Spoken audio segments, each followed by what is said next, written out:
नमस्कार, अपना उत्तराखंड में आप सभी का स्वागत है। मैं हूं नीलू। करते हैं खबरों की शुरुआत चमोली से। इस वक्त बड़ी खबर आ रही है जहां पर चौखंबा ट्रैक पर गए दो ट्रैकर फंस गए हैं। हालांकि दोनों ट्रैकर सुरक्षित हैं और आज हेलीकॉप्टर से दोनों का रेस्क्यू किया जाएगा। दरअसल चौखंबा पर्वत पर गई दो पर्वतारोही अचानक ट्रैक करते समय वहां फंस गए। अमेरिका के मिशेल थेरेसा और ब्रिटेन की जैन मैनर्स गुरुवार को चौखंबा पर्वत पर ट्रैक करते समय पर्वतारोही के बैग नीचे खाई में गिर गया, जिससे ये आगे ट्रैक नहीं कर पाए। आज दोनों ही पर्वतारोहियों का रेस्क्यू किया जाएगा। इसके लिए दिल्ली से वायुसेना का विशेष हेलीकॉप्टर रवाना हो गया है। दोपहर तक दोनों ही पर्वतारोहियों के रेस्क्यू होने की उम्मीद की जा रही है। तो दोनों ट्रैकर फिलहाल सुरक्षित हैं। एक अमेरिकी नागरिक, दूसरा ब्रिटिश ट्रैकर हैं और बताया जा रहा है कि इनके बैग्स जो थे खाई में गिर गए, जिसके बाद वो आगे ट्रैक नहीं कर पाए, जिसकी वजह से ये चौखंबा ट्रैक पर फंस गए। हालांकि अब दिल्ली से वायुसेना का एक जो हेलीकॉप्टर है वो इनके रेस्क्यू के लिए पहुंचेगा और उम्मीद की जा रही है कि आज दोपहर तक दोनों का रेस्क्यू कर लिया जाएगा।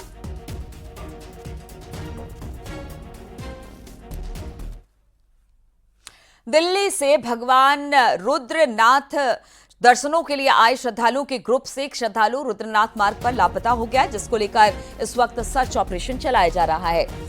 बताया जा रहा है 3 अक्टूबर को भगवान रुद्रनाथ के दर्शनों से वापस लौट रहे एक श्रद्धालु के ग्रुप से आकाश गुप्ता गायब हो गए। उनके साथियों ने उनकी काफी तलाश की, लेकिन उनका कोई पता नहीं चल पाया, जिसके बाद पुलिस को इस बारे में जानकारी दी गई है और अब पुलिस इस पूरे मामले में छानबीन कर रही है कि आखिर कहां जो आकाश है वो लापता हो गए हैं।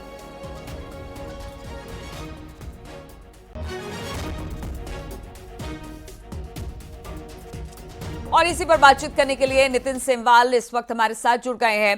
नितिन, अगर बात की जाए दोनों ट्रैकर्स की, जो कि एक अमेरिकन नागरिक है, एक ब्रिटिश नागरिक है, ट्रैक करने के लिए गए थे लेकिन फिलहाल वहां पर फंस गए हैं, क्या बताया जा रहा है, कब तक इनका रेस्क्यू वहां से कर लिया जाएगा? जी, अगर जो चौखंबा ट्रैक पर जो 2 विदेशी महिला पर्वतारोही फंसे हुए हैं, अगर उसमें ताजा अपडेट दे दें तो अभी भारतीय वायुसेना के 2 हेलीकॉप्टर मौके के लिए रवाना हो चुके हैं और उनका अब वहां पे रेस्क्यू किया जाएगा। दरअसल वहां पे कुछ तकनीकी खामियों की वजह से वो लोग वहां पे फंस गए हैं और दोनों ही विदेशी जो महिला पर्वतारोही हैं वो बिल्कुल सुरक्षित हैं और उनको अब हेलीकॉप्टर के माध्यम से उनके बेस कैंप तक छोड़ा जाएगा, ये बताया जा रहा है। दोनों ही बिल्कुल सुरक्षित, पहले से ही खबर आ रही थी कि दोनों सुरक्षित हैं, लेकिन वहां पे कुछ खामियां रही कि जो ट्रैक करते समय उनके जो इक्विपमेंट होते हैं वो खाई में गिर गए हैं, ताकि गिरने की वजह से वो आगे नहीं बढ़ पाए। अब उनका रेस्क्यू किया जा रहा है और हेलीकॉप्टर जो है वो दोनों ही मौके के लिए रवाना हो चुके हैं। जी बिल्कुल। और नितिन, जो 3 अक्टूबर को भगवान रुद्रनाथ के दर्शन के लिए गए हुए थे आकाश गुप्ता, बताया जा रहा है वो गायब है। उनके साथियों ने अब पुलिस में इस बात की कंप्लेन की है, इसको लेकर क्या अपडेट? जी, जो ये दिल्ली के रहने वाले हैं आकाश गुप्ता, इनकी खोजबीन भी जारी है। बताया जा रहा है कि कल ये लोग रुद्रनाथ धाम के दर्शन के लिए पहुंचे थे और लगभग 49 लोग ये शामिल थे और उसमें आकाशदीप अचानक 20 से ही गायब हो गए हैं। तो कहीं ना कहीं एक बड़ा मामला ये जरूर सामने आया है और पुलिस भी इसमें अब गंभीरता के साथ जांच कर रही है, क्योंकि 49 लोगों में से एक व्यक्ति लापता हो गया, तो कहीं ना कहीं एक बहुत बड़ा सवाल है। हालांकि मौके पर पुलिस और एसडीआरएफ की जो टीम है उनको भेज दिया गया है, सर्च ऑपरेशन जारी है और बताया जा रहा है कि जो रुद्रनाथ पैदल उस पर पूरा सर्च ऑपरेशन प्रशासन के द्वारा भी शुरू कर दिया गया है। जी ठीक है, बहुत बहुत शुक्रिया आपका नितिन जानकारी देने के लिए।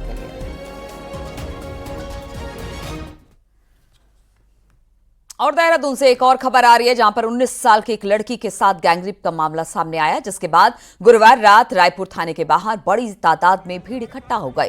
बताया जा रहा है कि लड़की धर्म विशेष से संबंधित थी और लड़की के पक्ष में ये भीड़ थी। पुलिस ने 2 आरोपियों को गिरफ्तार कर लिया है और तीसरे के नाबालिग होने के चलते उसे पुलिस संरक्षण में भेज दिया गया है। लड़की जो थी वो गुरुवार सुबह से लापता थी और रायपुर चौक पर एक गाड़ी में लड़की 3 लड़कों के साथ मिली। लड़की ने गैंगरेप का आरोप लगाया, जिसके बाद तीनों आरोपियों की पिटाई की गई।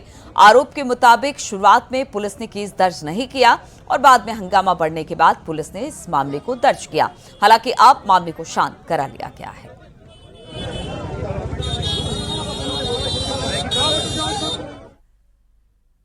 विकासनगर में सहसपुर में Doon institute of medical science के अस्पताल के 6 डॉक्टर्स के खिलाफ केस दर्ज हुआ है। 14 महीने पहले अस्पताल में नवजात बच्चे की मौत के मामले में केस दर्ज किया गया। Doon institute of medical science Congress नेता हरक सिंह रावत के बेटे का है।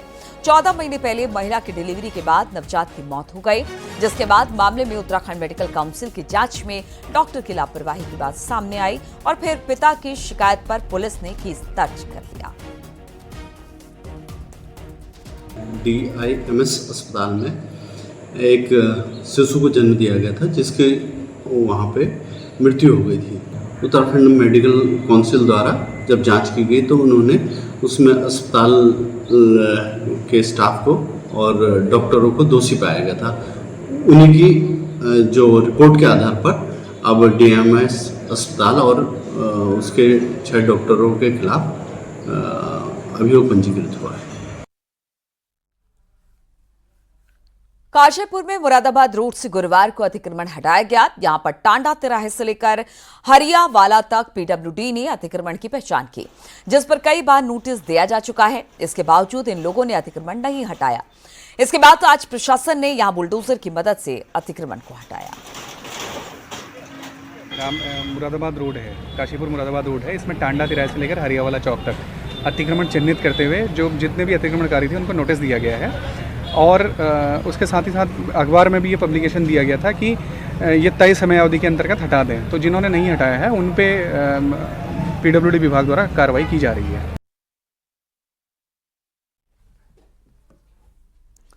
उत्तराखंड के 583 मलिन बस्तियों को लेकर अब नई जंग छिड़ गई है।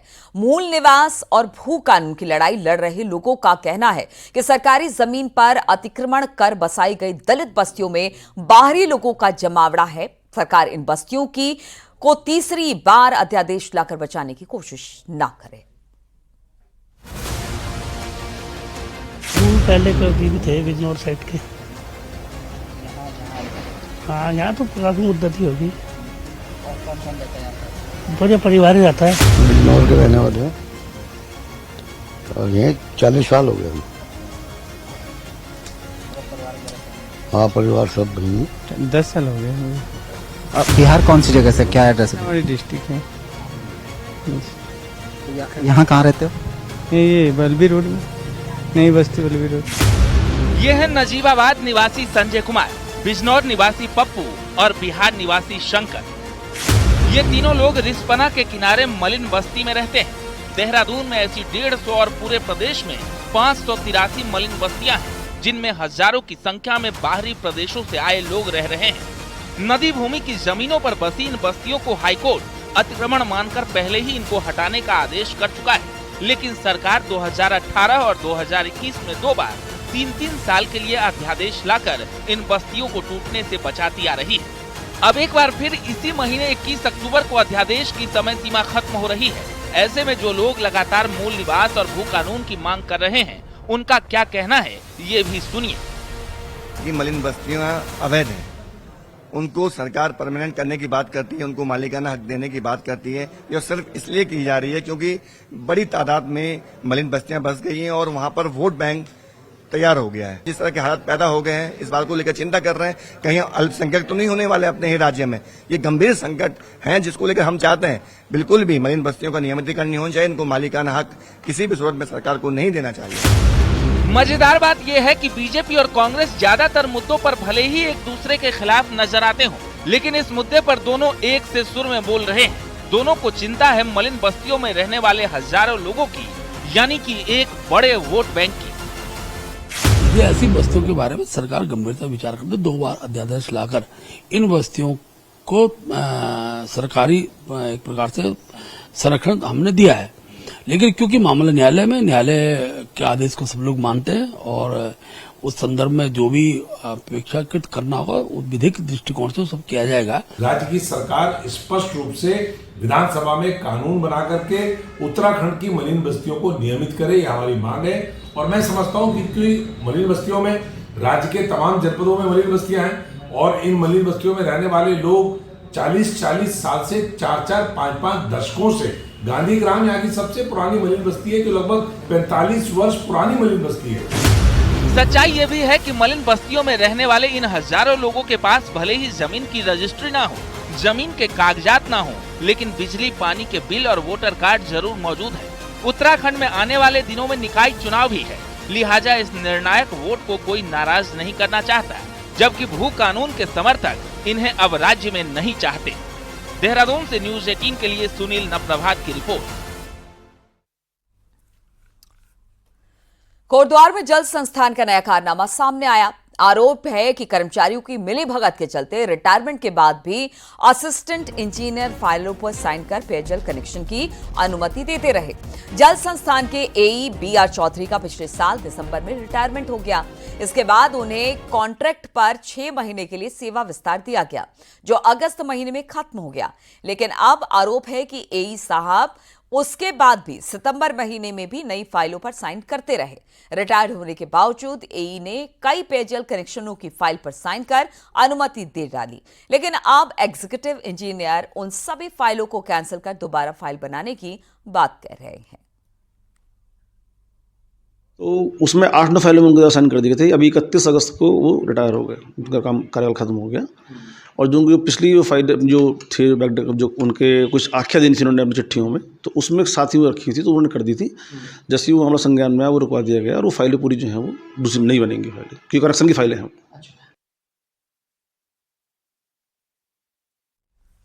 जिस उद्यान विभाग में घोटालेबाज अफसरों को सीबीआई का डर सता रहा है, उसी उद्यान विभाग के कुछ ऑफिसर सीबीआई के नाम पर किसानों को बेवकूफ बना रहे हैं, वो भी ये कहकर कि सीबीआई जांच चल रही है इसलिए पेमेंट नहीं हो सकती। तो उद्यान मंत्री ने जल्द पेमेंट का भरोसा दिया है।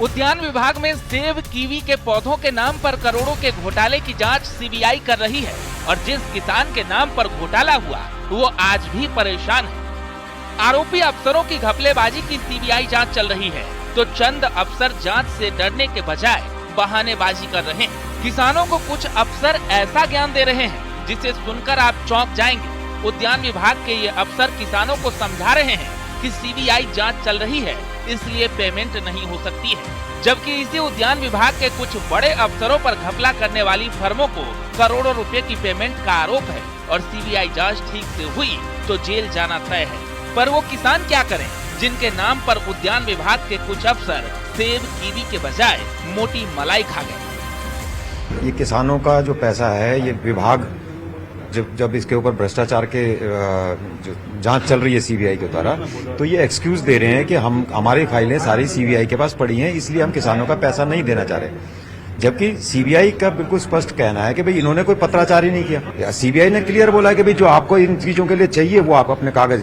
हमको बता दीजिए, उसमें से छांट लीजिए ताकि हम स्कैन करके इसको कर दें और ये बाकी किसानों का पैसा दे दिया जाए। वैसे तो साल 2022 तक किसानों की इनकम डबल होनी थी, उल्टा बीते 2 साल में किसानों का कर्ज का बोझ बढ़ रहा है। उत्तराखंड में करीब ऐसे 500 किसान हैं जिनमें ज्यादातर सेब और कीवी प्रोजेक्ट से जुड़े हुए हैं। उत्तराखंड में सेब की खेती देहरादून जिले के जौनसार, बाबर, उत्तरकाशी, नैनीताल जिले के रामगढ़ और मुक्तेश्वर इलाके में होती है। वहीं सरकार न्यूजीलैंड के फल कीवी को प्रमोट करने के लिए पहाड़ी जिलों में इसके प्रोजेक्ट लगवा रही है।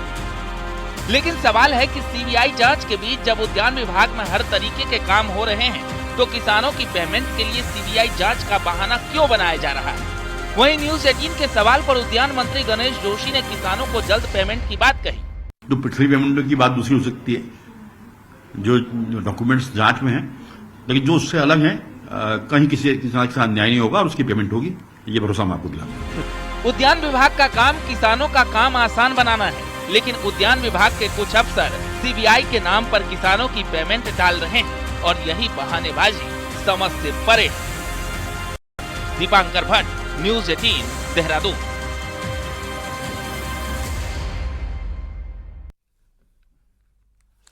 अल्मोड़ा में उत्तराखंड खेल महाकुंभ की शुरुआत होनी है, जिसका खेल मंत्री रेखा आर्या शुभारंभ करेंगी। लेकिन अल्मोड़ा से सांसद और केंद्रीय राज्य मंत्री अजय टम्टा को इस आयोजन में नहीं बुलाया गया है। अजय टम्टा सुबह से स्टेडियम में मॉर्निंग वॉक करने निकले। इस दौरान टम्टा ने खिलाड़ियों से मुलाकात की। इस दौरान अजय टम्टा ने कहा कि उन्हें अल्मोड़ा में होने जा रहे खेल महाकुंभ के आयोजन की जानकारी नहीं है। धन्यवाद देता हूँ, मगर आज के इस कार्यक्रम में मेरी जानकारी में नहीं। आपको नहीं बुलाया क्या इस कार्यक्रम में? नहीं, मेरी जानकारी में नहीं है। और अच्छा है, मगर जो भी है, जिस प्रकार से भी खेल प्रतिभाएं निकले, ये प्रधानमंत्री जी की विशेष कृपा से मैं मानता हूँ कि आज लोगों को इतना बड़ा अचीवमेंट मिलता है।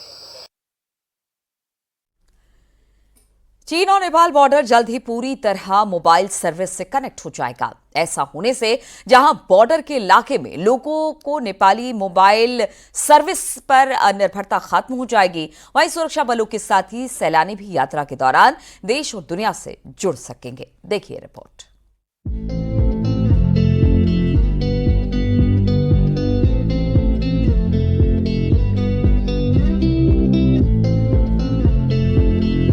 बॉर्डर के अल्मोड़ा लोकसभा में कई इलाके आज भी ऐसे हैं जहां मोबाइल सर्विस तो दूर, फोन भी नहीं पहुंच पाया है।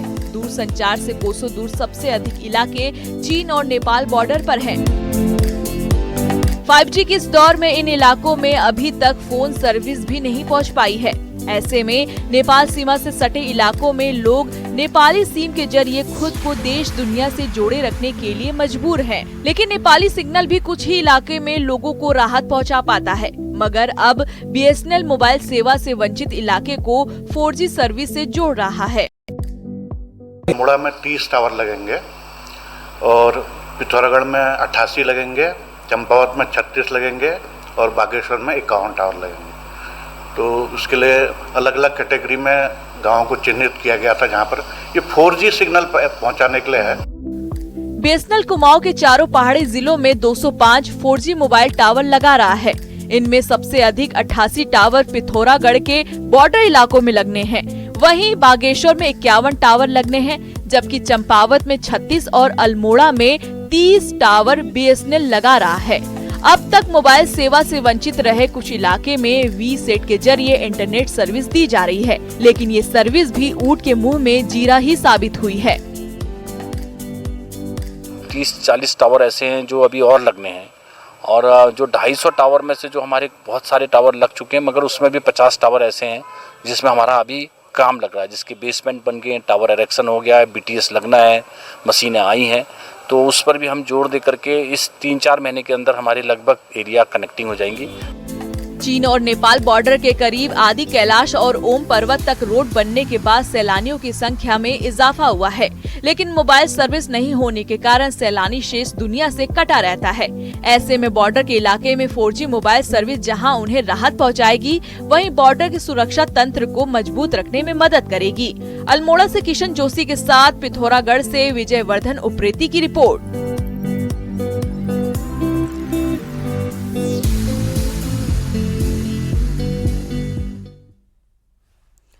उत्तरकाशी के धरासूर क्षेत्र में सोशल मीडिया पर पति द्वारा पत्नी के साथ मारपीट, अभद्रता का वीडियो वायरल हुआ, जिसके बाद से लगातार क्षेत्र में तनाव की स्थिति बनी हुई है। इस क्षेत्र में लोगों ने इस घटना के विरोध में बनचौरा बाजार बंद रखते हुए प्रदर्शन किया और महापंचायत की, जिसमें प्रशासन को ज्ञापन भेजा गया। लोगों की मांग है कि पीड़ित महिला को 4 अक्टूबर तक उसके परिजनों के हवाले किया जाए, और यदि महिला को कुछ भी होता है तो इलाके के लोग उग्र प्रदर्शन करेंगे। पूरे क्षेत्र में इस घटना से आक्रोश देखने को मिल रहा है।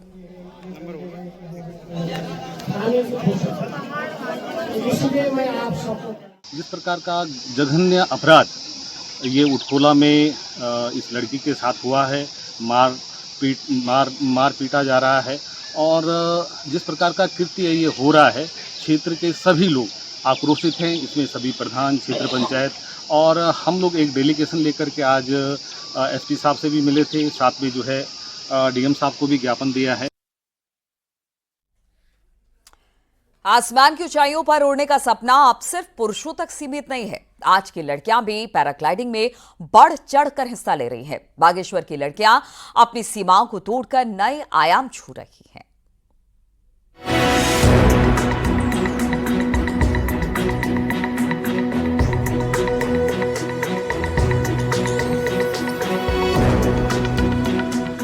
आसमान में उड़ते ये पैराग्लाइडिंग के रंग बिरंगे पैराशूट्स जो कभी पुरुषों के डोमेन बन जाते हैं, लेकिन अब ये इन लड़कियों की हिम्मत और जुनून के प्रतीक बन चुके हैं।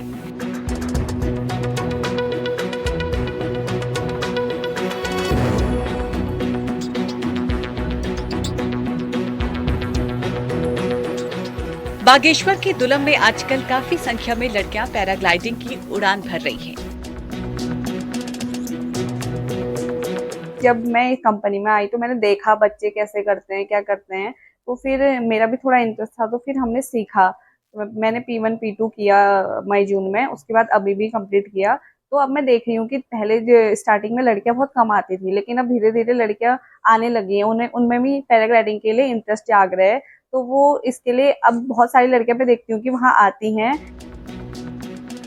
बागेश्वर में कुछ समय तक लोग पैराग्लाइडिंग से अनजान थे, लेकिन अब पैराग्लाइडिंग डेस्टिनेशन पर लड़कियां बड़ी संख्या में पहुंच रही हैं। इस साहसिक खेल में न केवल उनकी भागीदारी बढ़ रही है, बल्कि कई महिलाएं अब पेशेवर ट्रेनर भी बन रही हैं।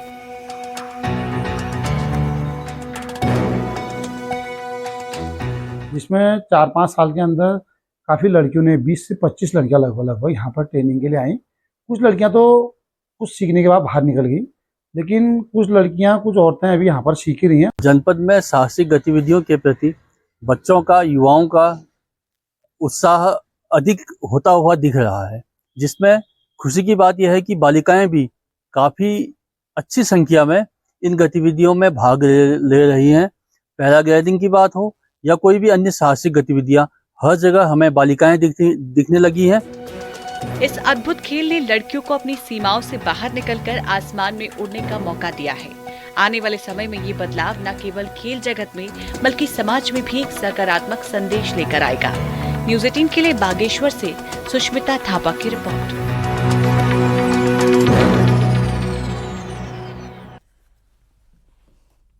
विश्व प्रसिद्ध सिखों के पवित्र स्थल हेमकुंड साहिब धाम की आस्था पाकिस्तान के 87 श्रद्धालुओं को भारत की सरजमी पर खींच कर लेकर आई।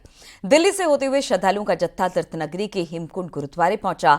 वहीं सभी श्रद्धालु आज सुबह हेमकुंड साहिब धाम की यात्रा पर रवाना हो गए। यात्रा को लेकर पाकिस्तान के श्रद्धालुओं में बेहद उत्साह और खुशी है। जत्थे में शामिल कुछ श्रद्धालु पहले भी हेमकुंड साहिब धाम की यात्रा कर चुके हैं। जत्थे में महिलाओं के साथ बच्चों को भी शामिल हैं, जो यात्रा मार्ग पर जाने के लिए काफी उत्सुक हैं। बहुत एक्साइटेड है। बहुत हम तकरीबन इतनी खुशी हो रही है, हमें इतना मज़ा आ रहा है, हम बता भी नहीं सकते। चल चल के थक गए, फिर भी जा रहे हैं। वाहेगुरु का शुक्र है, उसने हमें ये दिन नसीब किया। हमारा वीज़ा लगा, हमें यात्रा नसीब हो रही है। बहुत अच्छा लगा। इंडिया भी अच्छी है, इंडिया वाले भी अच्छे हैं, सब कुछ बहुत अच्छा है।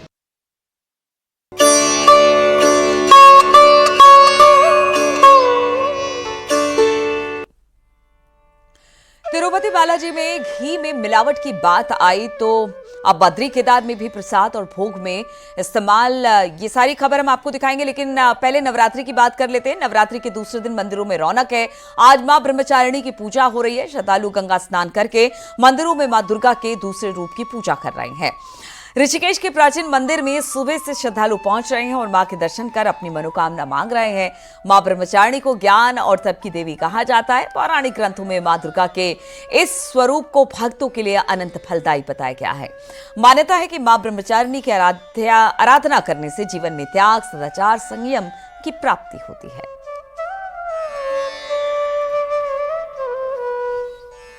नवरात्रा एक माता रानी का जो है विशेष पूजन अवसर है, तो इस पर हमें डेली आना जो है बहुत अच्छा लगता है। माता के मंदिर में जो है सभी भक्तजनों की भीड़ रहती है और बहुत अच्छा माहौल रहता है। दिन भर बहुत अच्छा जाता है। श्रद्धालु यहाँ पे दूर दूर से आते हैं और नवरात्रि में विशेष श्रद्धालु कोई नया वाहन, नया घर बनाएगा तो सबसे पहले माता के चरणों में हाजिरी लगाएगा।